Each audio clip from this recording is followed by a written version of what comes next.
the flood warning is over, finally. But it's not the flooding on the Boise River, the High River, it's not over yet. Good afternoon, I'm Brent Hunsaker. Natalie has the night off.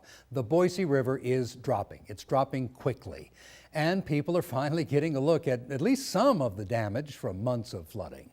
KBOI's Jeff Platt joins us live with a look at the conditions right now.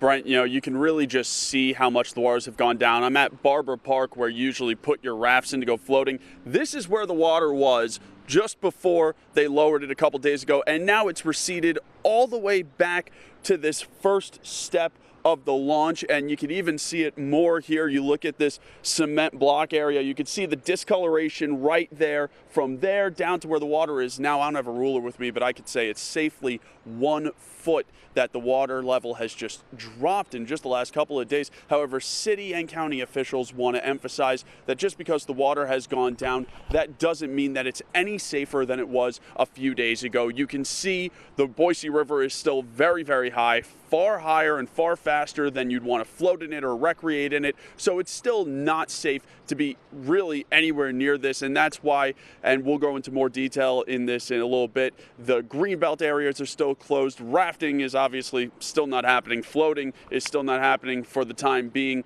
and really probably not for a while, because the city officials told me they are thoroughly combing through the river now to really assess what kind of damage was done. And some of that damage they're still not even going to be able to see until this river drops even more significantly. So that's where they are right now. So constantly changing, but trying to do everything they can to keep people safe. Reporting live in Boise, Jeff Platt, KBOI 2 News.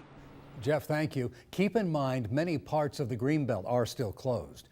This map from the City of Boise's website shows the closures.